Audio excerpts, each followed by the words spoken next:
This is Reality Dispatch, written by Jim Mintz. I guess you could say the stage was set. We had the shop in our sights. A burger shop. That's what I always called it. The official name, the one listed on the billboard out front, was Wishbone's Fresh Chickens, but anyone who was anyone always referred to it as the burger shop. Davey and I owed money. We owed $800 to Steve Spatoli on Bent Street for a little nose candy we got on credit. Then we insulted his cousin Mitch on Lafayette.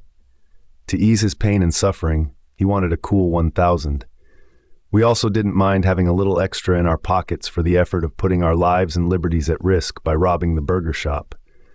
Our debt was due Wednesday morning, so we waited until Tuesday night to hit the shop. I wanted it done at the last possible minute. Davey agreed. 3 a.m., I suggested. A little obvious, don't you think? He wondered out loud.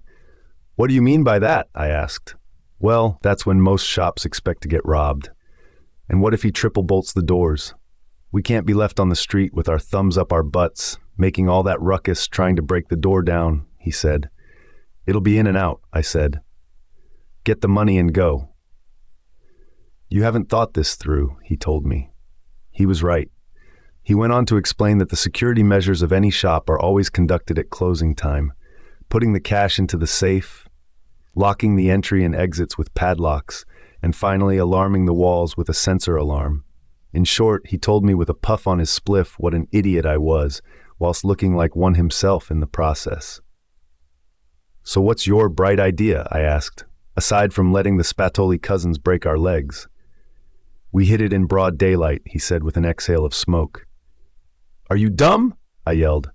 Right in the middle of the lunch rush, he doubled down, and let a bunch of hungry tradies beat us to death while they await their Chico rolls and chips? You're an absolute idiot, I yelled. He gave me a look like I wasn't thinking it through. Again. So I thought it through. Still Tuesday? I asked. He nodded. So we sat in our car parked across the street from the burger shop. The time was 11:05, and we agreed to mask up at midday and storm the shop with baseball bats. We only had one bat, but I had a golf club. You'll find if you have to use that thing, the backswing will be so wobbly that the damage it may render will be ineffective, Davey said. Say that again? I asked, confused.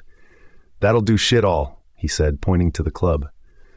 Well, it's all I have, I said defiantly. He blew out a puff of smoke. I wasn't aware he had one lit.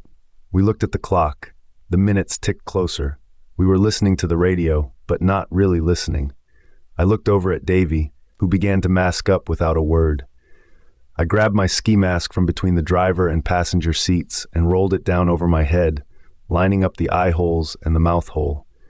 Again, without notice, he grabbed his bat, exited the car, and began jogging over to the shop. I pulled my club by the handle from the back seat. A driver, the club large enough to be entangled by the belt in the back passenger seat. I tugged at it and looked over to see Davey run inside the packed shop at the same time. Davey! I yelled. Wait up! I instantly cursed myself, having used his name. I tugged at the handle of the club harder and watched as it refused my efforts and remained entangled in the seatbelt. I pulled as hard as if my life depended on it and felt myself fling backward with force onto the road, the graphite handle of the stick in my hand, the head of the club broken off thanks to the force I'd used. I stepped from the road and looked up at the commotion that had formed inside the burger shop. A heavy presence of workers in fluoro gear was surrounding Davey, who was, no doubt, in my mind, and later confirmed, right in the middle of their crowd, attempting to rob the cash register and being stopped with force by these mountains of men, all laying down their own form of street justice. There were so many of them, there was no way inside to save him. Without a weapon, there was also no use. I walked backward to the car and sat in the driver's seat, still warm from where Davey had left it. I removed my ski mask and watched the backs of the men lay into my friend. God only knows what kind of punishment he was being dealt. I started the engine and drove out of the car space. I planned to circle the block and come back around to see if Davey would need a getaway. Maybe he'd make it out okay, and I could sweep him up and drive him to safety. As I made my way back around the block to the corner, I saw 3 police cars out the front of the burger shop, so I hit the indicator right instead of left. I drove down Martyr Road and saw another 2 police cars pass me on their way to the shop. I kept my gaze straight ahead on the road in front. I felt the ski mask dig into my hair and cursed myself again for my stupidity. It's not pulled down over my face, I reminded myself. I drove on to relative freedom. I wondered how I would help Davy and where I could score $1,800 for our collective debt. The red light flickered on the fuel gauge, and I pulled into the service station that came into view. I popped the latch, placed the gas gun into the car, and began to fill it up, all the while wondering how I was going to pay for the fuel needed for Davy's car.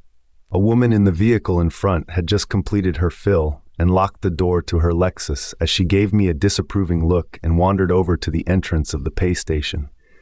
Along the way, an envelope fell out of the back of her purse, which was wrapped over her shoulder. She was wearing headphones and was not aware of the thud the impact had made. I didn't think. I ran over to it.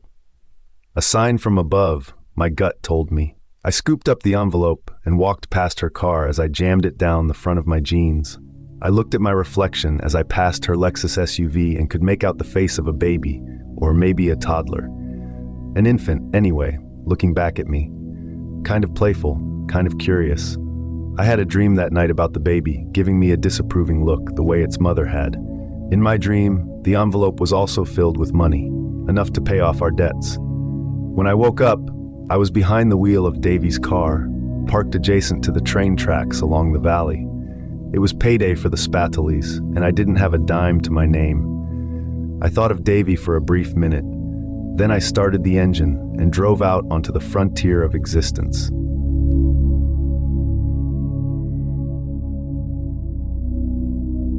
For more stories of fact-based fiction, head to jimmins.substack.com.